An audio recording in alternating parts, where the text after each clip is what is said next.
Welcome to the Panza Panza Forum. In the Yoruba language, the word panza is usually injected into poetry to express an uncomfortable, uncensored, and inconvenient truth. The Panza Panza Forum is candid conversations about the life of African immigrants in America as it relates to their adaptation to their new home. While some may find it easy to integrate and can balance between retaining the original African culture while accepting the culture of their new home, many continue to struggle to find a balance between both worlds. Hello and welcome to Panza Panza Live. This is a podcast where we discuss the lives of African immigrants and their assimilation into Western society as they raise younger generations in a country that is quite different from their own. We also explore the experiences of children of immigrants as they balance the African and Western cultures. We present to you this informative, interesting, and expansive dialogue about the intricate experiences of African immigrants in America. Welcome to Panza Panza. I'm your host, Kemi Seriki, and today I am so honored to be having conversation with Safi Lynch, a licensed mental health professional. Today's conversation brings us into the heart of immigrant family dynamics. How do we navigate mental health, heritage, and healing across generations? My guest is a licensed therapist, as I said, a child of an immigrant herself whose culturally attuned approach to mental health honors both tradition and personal growth. We'll talk about emotional struggle many immigrant families face in America, the tension between honoring your roots and adapting to a new culture, and the risk of therapy that is over-focused on generational trauma while neglecting personal accountability. We will also explore Western therapy and indigenous approach to healing, how they both inform each other, and what are truly tasks to foster forgiveness, understanding, and the strength across generations. So welcome to Panza Panza podcast. Thank you. I'm excited to thank you. So can you tell us about your upbringing as a child of an immigrant? How did that shape your identity? Sure. So like you said, I'm from Liberia, and my family moved to the United States in 1990 because Liberia had a civil war that lasted over 20 years. So we moved in 1990 when I was a child.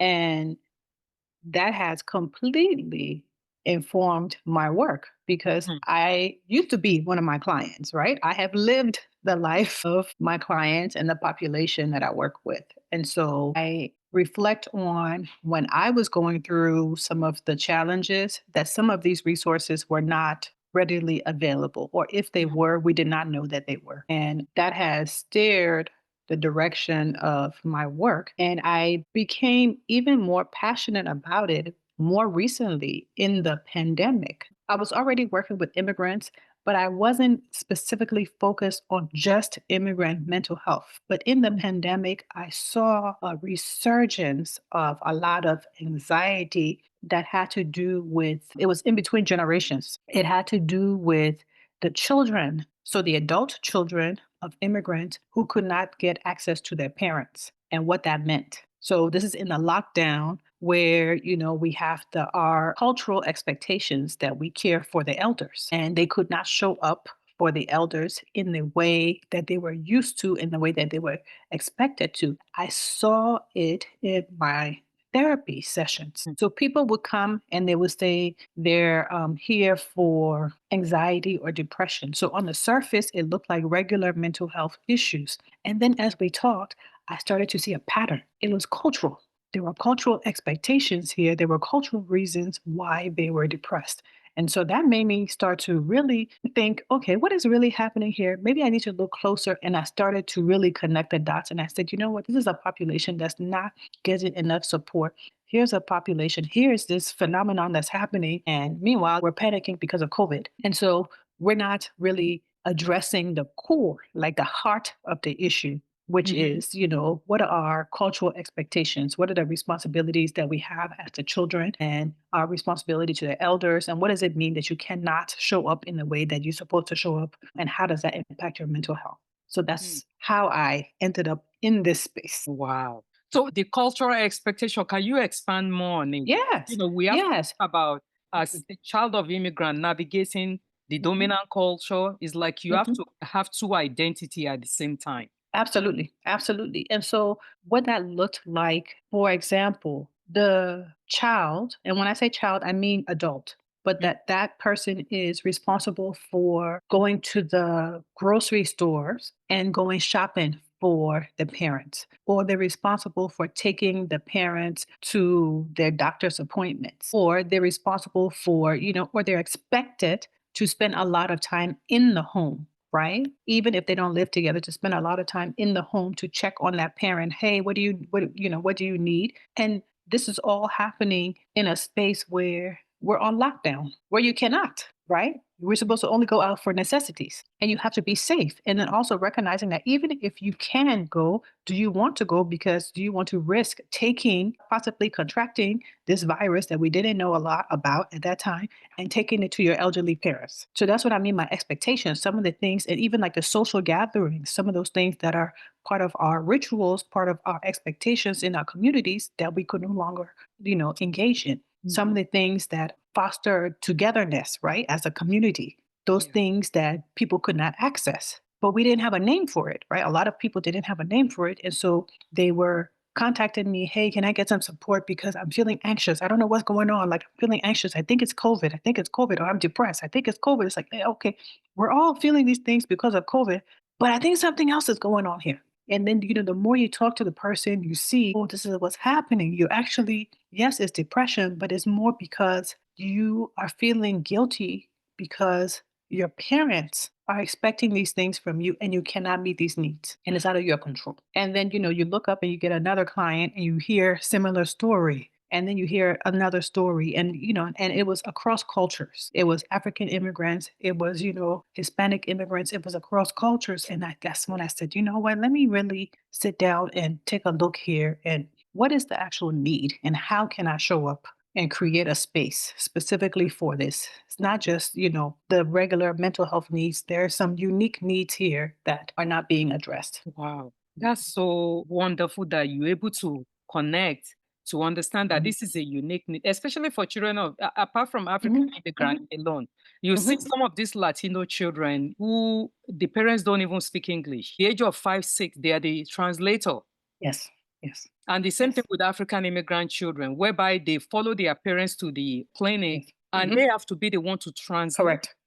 Mhm. And how does what they are actually translating, how does a child, okay, take those message in? We could do an entire podcast just on that issue, where we talk about how children are forced to grow up faster than they should. We Mhm. talk about how children take on adult responsibilities. All of that is tied into language barriers. I've heard stories of people who have serious diagnoses that children have to translate, where the child doesn't even have the word in their own vocabulary. They don't even have a good enough grasp on the word in their own vocabulary. And here they are having to try to translate it as best as they can. So not only are they having to do that, but they're having to process the information themselves, right? This horrible news or whatever is concerning, like all these things that they're having to process, whether or not it has to do with health, whether or not it has to do with housing,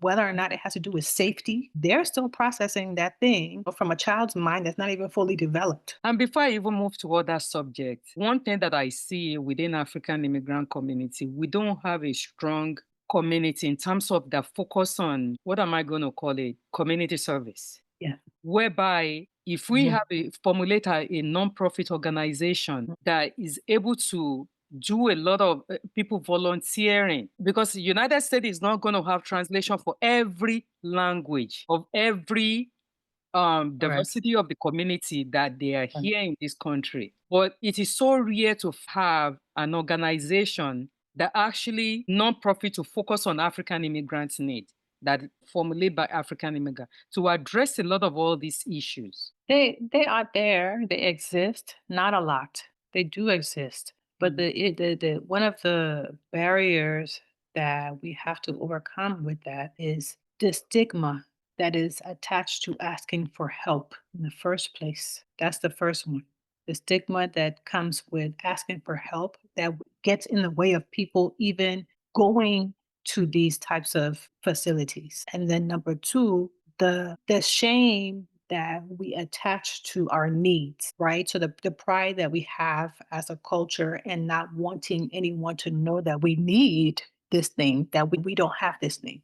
And so we keep these secrets, don't take this out of the house. We'll figure it out here. Because if you go and you access this service here, then other people will know our business. And that's we cannot have that. And so we would rather suffer in silence and make do with whatever we can do on our own than to go and say, hey, I need help with this form. I need translation for this form because I need the service, but I cannot read this form because I don't speak this language. And that is the sad part. Like you said, we come from a community, from a society that does not talk about issues. We attach so much shame to so many things. Yes. Yes. And sometimes even religion play a lot on it. That if I just pray it away, That I is a attach big all one. these things to some enemies after me. That is a big, Let me big just one. pray against it. That's a big one. And not just let me just pray against it, but if you go and you seek help, then that means that you don't have faith or you're not praying enough. If you were praying enough or if you were praying correctly, then your prayers would be answered and you would not have to go and do these things and go seek help elsewhere. And they're seeking help from, you're not praying enough. So let me go. If this imam or pastor is not powerful enough, or this church is not helping me to reach to the Almighty the way I should pray, let me seek another church or another mosque, another imam. Shaming people, right? It's about shaming people when really two things can be true. You can have your belief, your spiritual beliefs, and you can access help. Mhm. And what I've observed is that type of thinking they don't usually do that for medical issues, physical issues that are tangible, right? Like we don't hear them say, don't take your blood pressure medicine, right? Or don't take these medicines for your heart. It's only when it comes to matters of the mind then people are discouraged from doing that, which is problematic because the problems do not go away, right? People need the support. And again, I think it has to do with lack of education, meaning that we are ignorant to mental health issues. We don't talk Yes, about it. So about we it. don't understand enough to access the services. So let me ask you, in your clinical experience, what are some of the unique mental health challenges that immigrants face in America that often misunderstood or overlooked? I think the main one that stands out is that it's almost like they're in a no win situation because you don't fully fit into the place that you go to. And then once you leave your home, you don't fully fit in anymore. So that space of limbo where you're too foreign to be here, but you're too westernized for home. And so what a lot of immigrants have to deal with is cultural rejection from both sides and trying to navigate. It's a delicate balance because a lot of times there is resentment, right? There's resentment from back home, that you have this opportunity and that you no longer fit in all the way. So I think that's one that's major. Another one that I think we see a lot, and you've mentioned this, is the intergenerational differences. So, meaning that one family can migrate and they can have different experiences in the same family depending on age Yeah. because the children tend to acculturate much faster than the elders. And so that can create dysfunction in the family sometimes because they're not cohesive. Everyone is not going through the same thing at the same time. And it can create sometimes tension and strain. And so not only are you struggling with the community that you've moved into and the acculturation with the world or the society, but even in the same home, it can bring about strain. And I think that's unique to to immigrants because it's at different rates depending on, the age. So, how do Um, you think cultural beliefs about suffering in silence or self sacrifice influence how immigrants view therapy? I think it comes back again to the shame, right? I think that there is a belief that a strong person or a strong family or a family that has strong spiritual beliefs should be able to resolve their issues within itself. And so there is this belief that if you seek any assistance outside of that circle, that there is something wrong with you, which we know is not true, but that is the belief that we attach to therapy and seeking help a lot of times. And it impairs healing. And it forces us to use whatever tools we may have, and some of them are not the best. This is how we get to the generational stuff. Yeah. You just use what you know, and it may not be the best thing. Whereby you pray about it or push it aside, or Mhm, you are in a better country. What is it that you are mhm. worried about? The way we view therapy or even mental health issue is we attach it to poverty. Yes. And it's poverty, and also there's this big one that comes up a lot. We attach it to ingratitude. You have left this situation in your country Mhm. of origin. You should be grateful. What do you have to complain about? What do you have to complain about? Why do you even need to go and see anyone? Why are you listing these things? You're being ungrateful. That is a common sentiment that you hear a lot that is told to immigrants. And that is a reason why people do not seek therapy, because then there's shame attached to it. Or sometimes parents tend to compare with their own experience and said, "Do you know Sure, what I went through when I sure, was growing up sure. compared to what you are talking about today?" Absolutely. Absolutely. And that creates so many other problems. So not only is it dismissing one person's feeling, right? But it's also creating an atmosphere where dialogue is not going to be encouraged. It's not going to be encouraged, because if I come to you and tell you this is how I feel and you dismiss it and you say, well, I went through even worse, what's wrong with you? I'm not likely to come to you again. And so that weakens that bond in the family Mhm. structure. That's part of how it's broken down. And what people fail to realize is it's not the struggle Olympics, right? Mhm. We're not comparing who is hurt more. We're not, and it's about empathy. It's about Yeah. empathy where you can say, I went through X, Y, and Z. The difference is that you may not have had access to the support Mhm. so that you could deal with X, Y, and Z. And this younger person has access to it, but it does not minimize what they're going through. What they're going through. And it reminds me of a story that I heard of a family. This young lady, she was in high school. School guardian counselor saw some things in her and asked the parents to come to the school. Maybe they could start talking because they saw some behavior issue in her and that she showed some symptoms of mental illness. The Yes. school said that the parents needs to come in and talk and about this child, how they could help this child. And another family member got up and said, "What is she complaining for? Why is the Mhm, school asking you to come and sit down for mhm, therapy? Maybe she's the one, the child is the one who needs mhm, therapy. Let's start go for mhm. therapy. So what is she going Yeah, through that we yeah, haven't went through?" mhm, And this young lady today is addicted to drugs. yeah. That's unfortunate.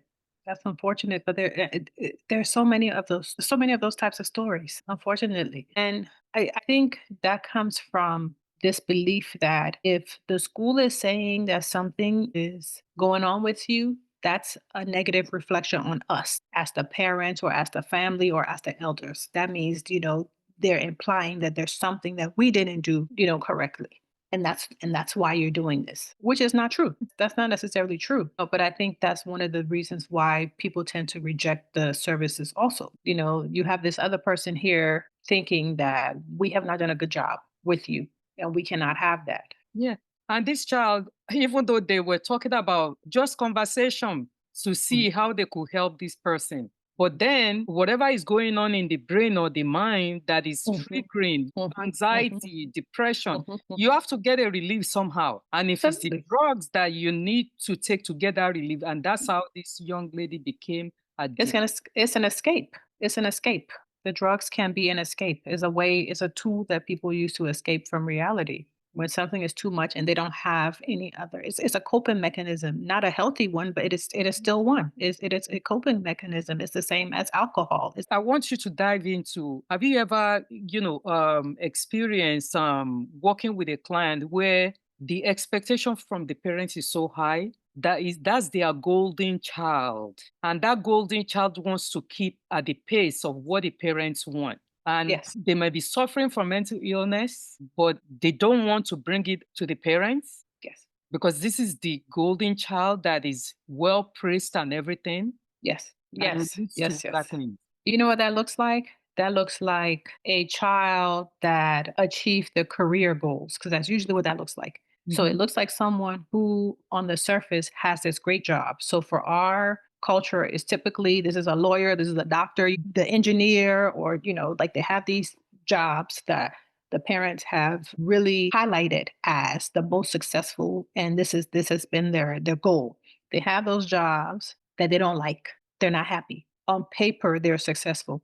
They're in marriages. They're not happy. On my end, that's what I have seen. That's how they come to me. So they look, these are highly, highly functional, depressed people. So on the surface, they look like they have their life together. Within our therapeutic walls, they are not okay. They don't like their job. They're depressed. They're not happy with their partners. They have children that they love. They're overwhelmed and they don't know how to get out because they are the parents' pride and joy. And what compounds that, their siblings who either they're competing with because of how the parents have set it up, their parents, their siblings that they're competing with, and they don't want to get out of this career. They don't want to get out of the marriage because then they'll look like a failure. They don't want to deal with that. Or they have, other cousins and whatnot, people who look up to them, or a whole community who look up to them because they are standard of success and they are just trapped. And so then they come into therapy. What do I do? What do I do? I don't want to disappoint my parents. And this is where you see a lot of the guilt. They sacrificed so much for me. They went through so much and I, want to honor them, but I'm not happy. I don't know what to do. And I see that a lot. And so with that, we do a lot of work with, okay, well, do you even know what makes you happy? Because your whole life you have worked towards what's going to make your parents happy. Do you even have an idea of what your happiness looks like? And a lot of times they don't even know. They don't even know. Because it's working hard, making sure that they put this front up. Yes. The notion of the respect they get from the parents and the community.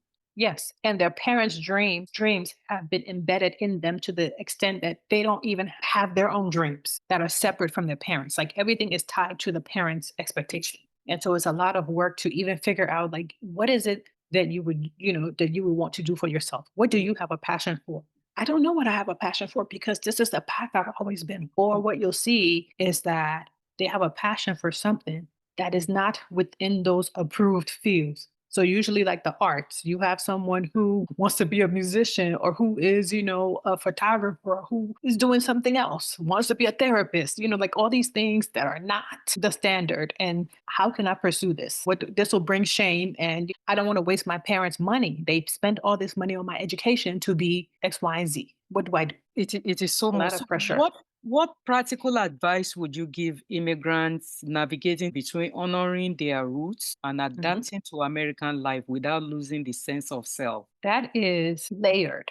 That is layered because I think, first of all, we are assuming that they have a sense of self. Let's start there. How do you build a sense of self when, as an immigrant? Because you might have to build a hybrid sense of self, right? Because again, back to what we're talking about, you are not fully wherever you're from. Because you've left, and so you're not fully that. Or you were born in the U.S., but your parents were born elsewhere, and so you don't fully fit in, and so the sense of self is already disrupted. That's the first part, figuring out what your sense of self is. And I think what is key is recognizing that we can have different experiences within the same family. We can have different experiences within the same family, and that both of those experiences, or all of those experiences, 'cause it could be more than two, all of those experiences can be recognized and acknowledged. Meaning, I may not go through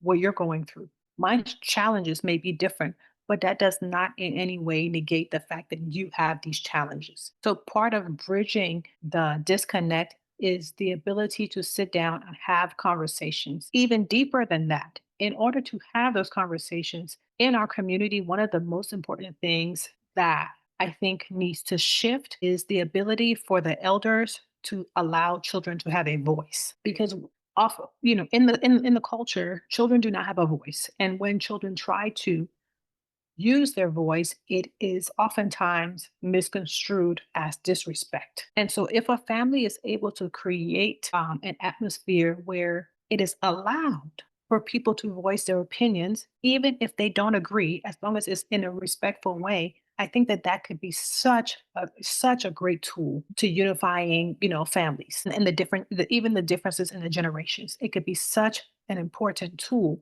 if we're just able to give everyone a voice and be willing to hear, even when we don't understand, even when we don't necessarily agree, just to hear and acknowledge. I think that can make a huge difference And if when we're you able say, to do that. sorry to bother, when you say a voice, can you explain it further? Because some people listening to this might say, of course, my child could talk anytime, but what do you mean by a voice? What do you mean to It- have a listening ear to somebody talking to yes, you, not to it have an means opinion build up already? it means exactly that, that we allow a child to have an opinion.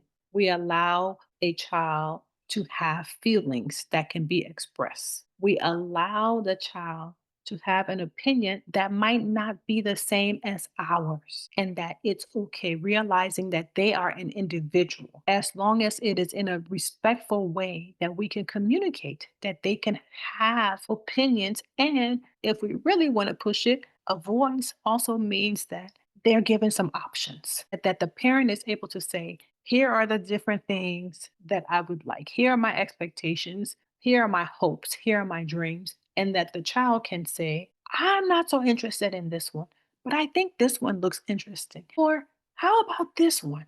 How about this one that you haven't thought about? That's what a voice is, the ability to have that dialogue, not just a voice that responds to what the adult says. That's not the voice I'm talking about, that you can speak, that you ask the child something they can respond to. A voice meaning that they're able to be assertive.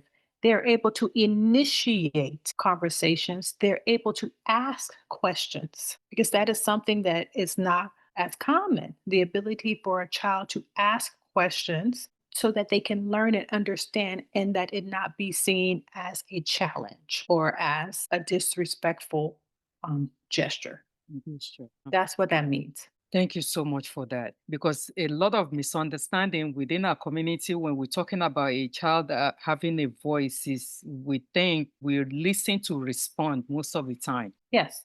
Yes. And that the child is just you just answering. That's it. That just you ask a question and then they answer. And not just that they answer, but that their answer better be close to whatever you think their answer should be. Yes.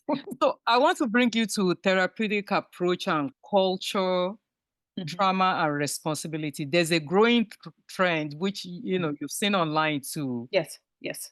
in therapy, where clients are encouraged to focus more on generational trauma or blame their parents. Are there a potential harms of this, or what is your take on it? Think that it's a I think that it's a generalized statement, Mhm. that's not always accurate. And Okay. I think that when we're talking about a good therapist, it's Mhm. not about blame.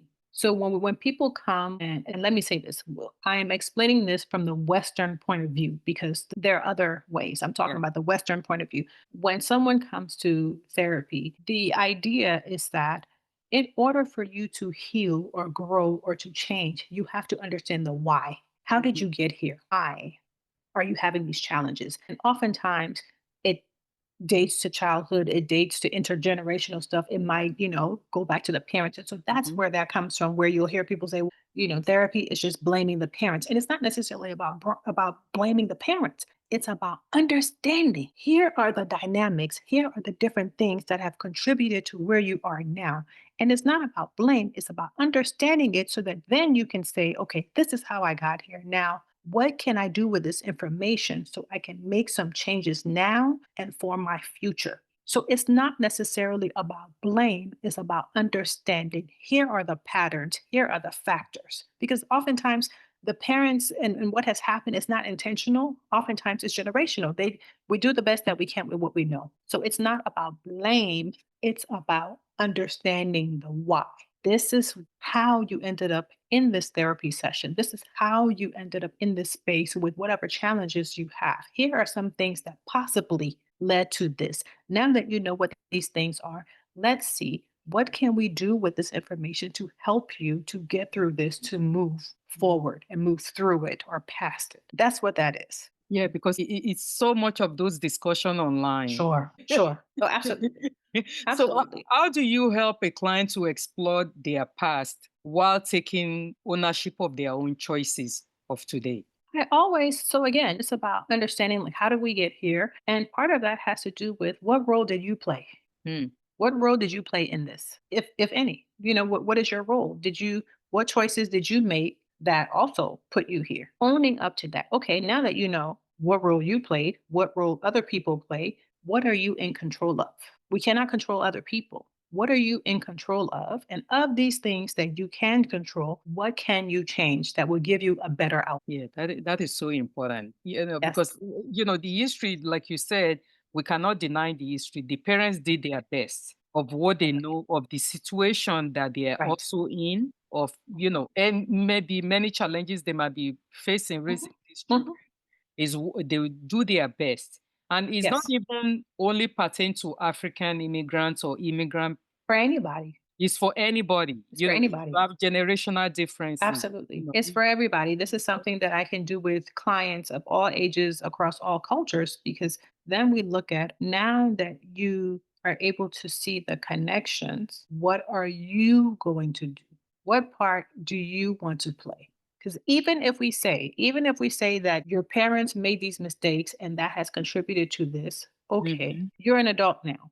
Yeah. You have control now. What do you want to do? And then one of the things that I stress, because again, most people come to therapy, they're not trying to separate from their families, right? Like Mhm. they're just wanting help with themselves and they love their families and they're not trying to separate. And so part of what I really try to emphasize is okay, how can we extend some grace knowing what we know now? Because looking at your parents through the lens of a child is very different than looking at them through the lens of an adult who has also lived and made your own mistakes. So if you look at your mother, woman to woman, can you see how she could have made this mistake? Can you see how you possibly could have been there? So if you're able to, because that's empathy, that's what that is. So if you are able to consider, and this is not to justify any harm that may have been done, but if you can consider how she may have made that mistake, are you able to potentially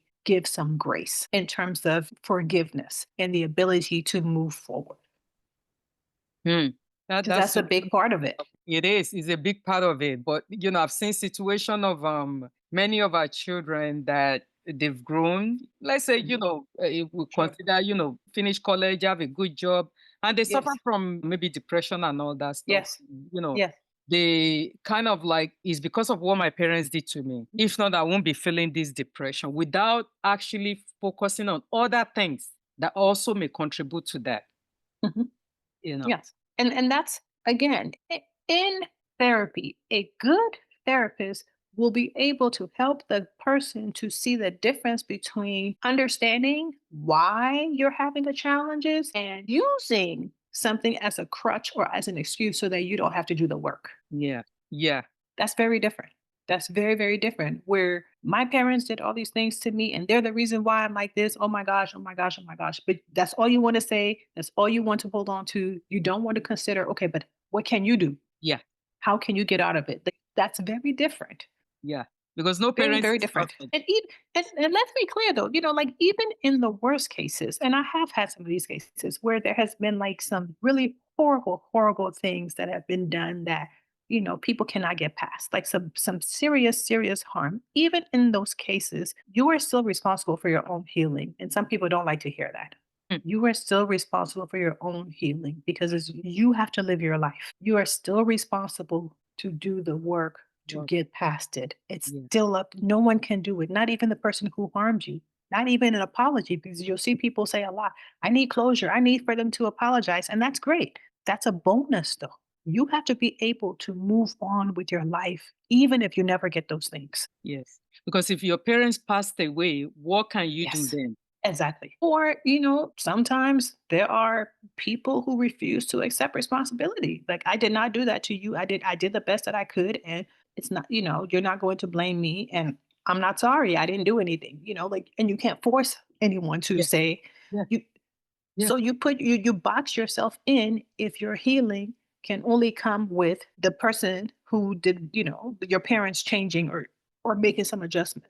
You've boxed yourself in. You cannot control that. All you can control is yourself. That's it. Let me ask you, go to another topic. Sure. Parents and child conflict and forgiveness and cultural gap. One topic that doesn't get enough attention is how children of immigrants fail to recognize their parents, what their parents have to endure. Why do you think this happens? I think it's because, for lack of a better word, it's overused, meaning like the sacrifices that the parents make is oftentimes weaponized. It is used as a tool a lot of times for manipulation, a lot of times for guilt. And that can be harmful because the sacrifices by themselves, that they need to be honored, they need to be addressed, they need to be acknowledged, they need to be appreciated. But when it becomes a weapon, that's when you have the disconnect and you have someone not willing to even consider the sacrifices because now you have used it as something to harm. Mm. So that looks like, how can you, with everything that I did for you, why would you choose this career? We have to understand that part of our jobs as parents is to support our children, is to support, not control, is to Mm. support, teach them the best that we can, right? Pass on all your values and then allow them to do with it what they will. That's like if we're in school, a teacher can only teach. The teacher cannot make the student pass. You can only teach. And I think as parents, we get so passionate that we forget that part. We want to control the outcome also. And so we use the sacrifice as a weapon.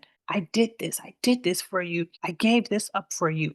And those things are important. But the difference is that in a healthy family, it is used as a narrative. It's used to explain the history. It's not used as a weapon. It's not used as a tool for guilt. It's not used as a tool for manipulation. So what that sounds like is I sacrificed my better paying job in this country to come to this other country because I wanted you to have a better education because our school system was not the best as this school system. So I sacrificed my own career because I value education and I want you to value education too. That's healthy. You explain the sacrifice and you explain the value that was beneath that sacrifice, the reason for the sacrifice. That's a healthy dialogue. That's very different from I sacrificed my job and my career for you, and now you want to be a painter. You're wasting my money. You're embarrassing the family. I'm glad you explained the way the parents can help their children understand the sacrifice without guilt tripping them Mhm. or through emotional manipulation. So, on the Yes. flip side, how can immigrant parents make space for their children to express themselves without fear of being labeled disrespectful? Or Yes. what kind of conversation or action build a mutual respect and healing between generations? We come back to the same place of giving the voice. And I'll add on to it. So give the child a voice and be willing to listen. Listen to hear, not listen to combat, not listen to, refute. Listen to hear and to understand. So being open to a different point of view. That's what that looks like. Because when people feel seen and heard, they are more likely to be vulnerable, honest, and open. So, in other words, you have to create a safe space as the parent. You cannot expect someone to be open to you, to be vulnerable, but the space that you create is hostile. And a hostile space is one that doesn't allow someone to speak. A hostile space is one that does not allow for differences of opinion. Yeah. And you're so right in differences of opinion because America is a place where it's a different culture completely. It's a Mhm. place where you have to express your opinion. Yes, It's a place you you have to have to. speak up. You It's a have to be place, assertive. so Mhm. when we are raising our children to be fearful, when they go out there in a corporate world, they will also carry that fear Yes. Yes. in And how I they see that. navigate through that environment. I see that. I see that all the time. I see that with people who don't know how to ask for a raise. I see that with people who are being, they're at work. They don't know how to ask for a raise at their job because they don't know how to speak up because they've gone their entire life not having a voice, not being able to voice their opinion and feeling heard. So they don't know how to advocate for themselves. They don't know how to ask for what they need and they make themselves small. And what does that mean? They make themselves small, meaning they kind of hide and they just deal with things in silence. They just deal with it in silence. I don't like this job, but I don't know how to ask for more money so that I can feel more valued. So I'm just going to be here unhappy and I'm just going to just deal with it. And not only that, even some of our children that they are in college campus. Yeah, I remember Mhm. interviewing one young lady who went to school in Nigeria and coming to this Mhm. country, she didn't realize that she could speak up in the class, even disagree with your Yes, professor yes, and yes, express yes, your opinion. And I said, yes, I think of these things this way. So if a child is growing up in a home that does not have that kind of encouragement for them to have a way to express, even learn how to speak in the public with confidence and and to. it's even for socialization. They Mhm. don't know how to make friends. They don't know how to initiate those types of conversations. They don't know how to be leaders. They don't know how to be assertive, and it shows up in different settings. It shows up. Especially with this generation that they now actually negotiate their own salary. Yes, yes, And yes, when I yes, come to our community and I talk to some of these young ones, I say you could negotiate your own salary. yes. And sometimes some of them are very shocked that what is that Mhm. possible? Yes, yes. But it can be problematic because the expectations that the parents have don't match the level of preparation. You want them to be leaders. You want them to be these fierce leaders who are outspoken, right? At these particular jobs. But the way that you have raised them does not align with what it is that you want. And a Yeah. lot of times the parents have a hard time connecting the dots, a hard time understanding how they have contributed to a little bit of this. They have a hard time. And it's not even that. I will share with you a funny story. And this has happened to more than one client where they're in their 30s and the parents are pressuring them about marriage and children. And they're like, I don't even know how to date. You told me I couldn't talk to anybody. I couldn't talk to for years. I couldn't talk to anybody for years. Like you made me into this isolated person that did not deal with the opposite sex. And then I became an adult and then I didn't learn the skills. And now you're pressuring me for marriage. I don't even know how to do that. I don't know how to date. And I've had multiple clients like that where they're just like, like you got in the way of what it is that you wanted from me. You got in the way. Yeah. And now you're expecting these things, and I am stunted. Part of my growth is stunted because I did not learn these skills. I did not learn these life skills. I want the same thing, but I did not learn these skills. I don't know how to speak up for myself. I don't know what my needs are. I don't know what to do. Even navigating through friendship, like you said Yes, also, yes, yes, in this country is so diverse. And if your child have diversity of friends, get to know who their friends are. yes, Connect with your children's friend, connect with your yes, children's friends' parents, and get to know because we do that back home. Why can't we do yes, the same thing? yes. Of course, they are part of African children, Hmm. immigrant children Hmm. within the community, but they have to extend themselves to other Yes, community as well. Whether you're talking yes, about white, black, Asian, yes, they have to connect with those community because that's yes. what makes the part of America. Yes, yes, yes, yes. That is true. That is true. And that's part of the work that we as therapists have to do, where it's not just about helping people deal with symptoms, but part of being a clinician or a therapist is educating people and having these types of conversations to help people understand this is what is happening. Let me help you connect the dots. When children are raised like this is what you see. This is part of what contributes to this. Here are some of the reasons why your family is experiencing some of these challenges. Here are some things that have contributed to it. And again, we're not saying these things for the matter of blaming, so that you can understand, so then we can repair and find solutions. Because if you don't understand how something came to be, that means that you'll continue to do the same thing. It'll continue if you don't understand it. And a lot of times, like you said, the things are cultural. And so because they're cultural, they're normalized. Yeah. And so we don't know that there's something wrong with it, because that's how it's always been. That's what we do. So we don't know that, hey, maybe this is not the best thing to do. Maybe this is not the best thing to say to your child. Maybe this is not the best way to talk to your child. Maybe this is not the best decision to make if everybody's doing the same. Yeah. And you're so right. Even your body language when you're talking to your child is very important. Yes. Yes. So how your facial expression, the way you're sitting down, whether you're paying attention, all Yes. those things is important. Yes. Yes. And the other one along those lines that is a big one, part of paying attention to your child and acknowledging their feelings is also acknowledging when you make a mistake and being able to say, I'm sorry. Yeah. We struggle with that. Yeah. Yes. We struggle. Yes. Right. And what we fail to realize is that's an opportunity for growth. We're all humans. We all make mistakes. And that's an opportunity for you to show your child that, hey, everyone makes mistakes and we can learn from our mistakes. Mhm. Even me at Mhm. my big age, I make mistakes. But that doesn't mean that I'm going to give up. I'm going to try again because I realize that I made that mistake. And that's a lesson right there for your child. I will make mistakes, but I don't give up. I learn from it. But we have a hard time, with that. And even if you want to say sorry, oh, you American children, we have to say sorry to you all the time. Oh, sorry, oh, It's sarcastic. Yes. Yes. sarcastically, it's not Sarcastic. genuine. Yes, it's sarcastic. There's a joke, in our African community. The joke is that the African parents apologize with food. That they never say I'm sorry. When they know they're wrong, they just cook you your favorite meal and that's the end. Well, sometimes you just have to you have to understand it takes time. It takes time.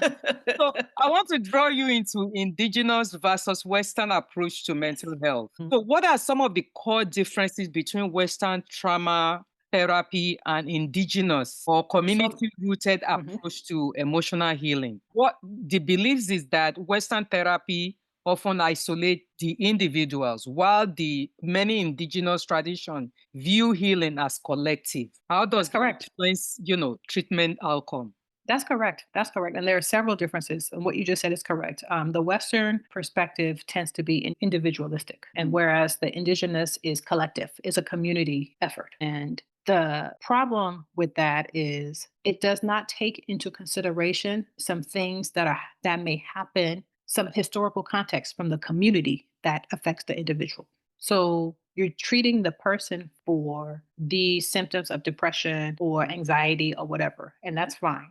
But what the Western therapist might overlook is the history of war and trauma that immigrant client came from. Like the historical context of the country and what is happening in the country and how it impacts their community and how the community has been separated and all those things that also play a role, all those things that contribute to the trauma. Those things might be missed.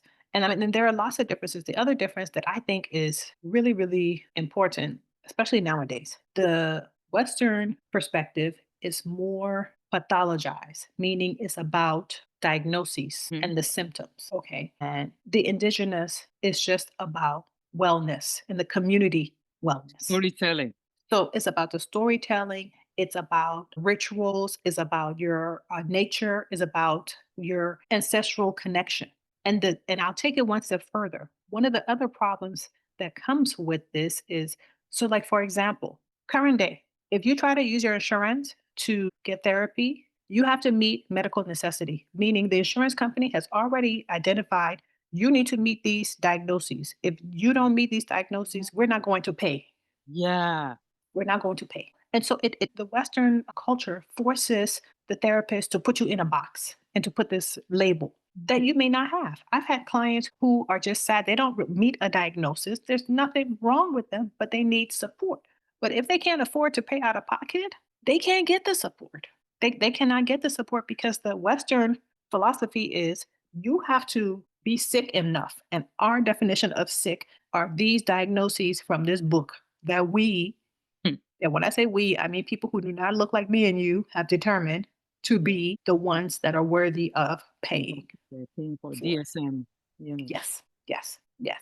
And if you don't meet them, you don't get it. But meanwhile, the indigenous setting, if you whatever you need support from is what you're going to, it's collective. We are here for you, however that looks. And that's the other difference. In the Western culture is a licensed professional like myself. In the indigenous, it could be spiritual leaders, it could be the elders, it could be community leaders, it could be, someone else, which allows people to access more resources, right? This is more people that you can access to get the help from. One thing that I've seen is within African American community, knowing that many of the pastors, people being depressed, they say, let's pray about it. Yeah.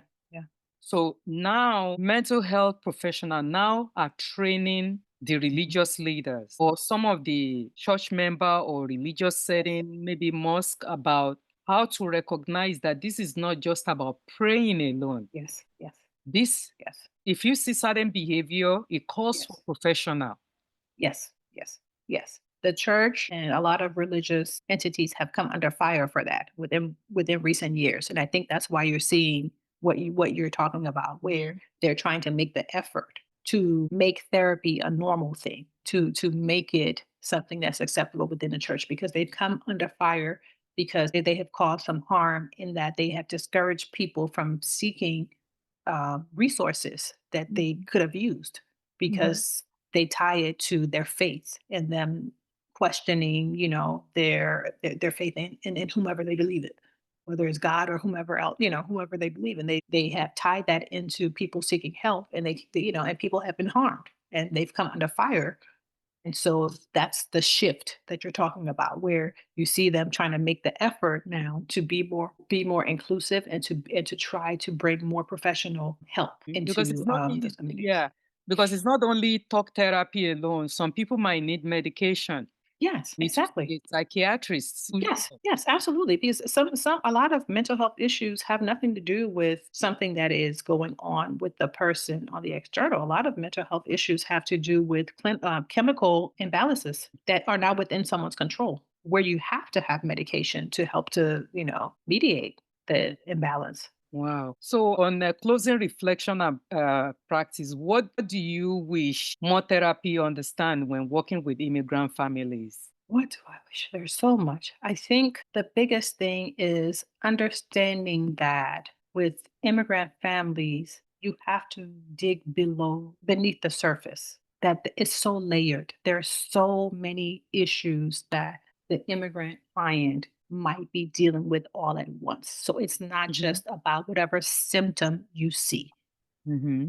There are so many other issues. And so I would like for our clinicians out there to take the time to learn about your client, learn about their culture, learn about what their culture means to them, because it can have different meanings. Learn about how their symptoms, whatever you're seeing, might be tied to their culture and or their family, so that your solutions, so that your help can also be tied to those things because they're important. The example that comes to mind is if you just treat the individual, if I come to you for depression, but I come from a community that is experiencing a lot of trauma, I may be fine, but if I'm going back into the same community, I won't be fine again. And so it's about recognizing what is happening in the context of that client's culture, so that you can incorporate it in the sessions so that they leave with something that is lasting and you have tools. That's what I would say. Dig beneath the surface, dig beneath whatever symptoms you are seeing, and get to the root, and make sure that the cultural piece is included. And lastly, but so importantly, if you do not have the capacity to do that, refer the client to someone who can, because therapists can cause harm too. Yeah. we can cause harm. If you're not properly trained or you're in over your head, refer to someone else. That's so powerful what you just said. So, what would you say to adult children of immigrant trying to understand their parents with more empathy? I think at the root, know that we're all humans. We're all humans and we make mistakes. We make the best decisions that we can. And are you able to consider that any harm that may have occurred, that it was not intentional? And as long as it was not intentional, leaving room for grace and forgiveness. Look at the intent. And that does not dismiss what you're feeling. I think so. For the parent side, I think my advice is for the parents, again, to have a listening ear, because if you have harmed your child in any way, you need to be able to hear, and you need to be able to receive that, to hear it, right? Without getting angry or being defensive. You need to be able to hear it. And from the child's perspective, having the ability to communicate your feelings and how you were impacted, but also recognizing that harm can be unintentional, even when we love people. So, in other words, love does not negate the fact that we can hurt each other. Yeah, that's true. That is so true. I mean, I'm telling you, I could keep you here all day. You are so good in what you do. You are so good. You are so good. You are so good in what you do. And I wish you could write a book based on this in itself. So, how can a listener connect with you or follow you on social media? Sure. You can find me on Facebook or Instagram at Safi Lynch Therapy, or you can go to my website, which is Safi Lynch Therapeutic Services.com. I am not on TikTok because that is my comic relief. I refuse to work on there. That's what I used to laugh and just relax. I won't work on there. Thank you so much. Thank you so much for In having me. closing, as I always say, as we continue to publicly discuss difficult issues within our community, we're shredding away stigma associated with uncomfortable dialogue. Thank you so much, Ms. Safi Lynch, for joining me today on Pansa Pansa podcast to share your insight as a therapist on this important and complex topic. Healing across culture, generational takes time, curiosity, and courage. And today's conversation reminded us that honoring our parents does not mean carrying their wounds, or breaking the cycle doesn't mean breaking the ties that connect us. So I am so very grateful for our guest for reminding us that mental health support can and must make room for both heritage and healing. So if today's episode resonates with you, share it with others, navigating family, culture, and identity. And don't forget to subscribe, leave a review on this platform. Until next time, stay rooted and keep growing. So thank you so much, Miss Sally. You are welcome. You are welcome. You are welcome. Like I said, we could do this for hours. There's so many other discussions we could have, but I could talk for days about this. This is, something that I'm passionate about. So, but thank you for the invitation. I appreciate it. Thank you for tuning in to this episode of Panza Panza Live Podcast. We hope to have you back with us in the next episode as we continue to explore the nuances of the African immigrant experience. If you'd like to connect with us, you can email us at talk@pansapansa.org. That is TALK@PANSAPANSA.org. And follow us on Instagram at pansa.pansaforum. Until next time, remember to spread kindness and love. Thank you and take care of yourself.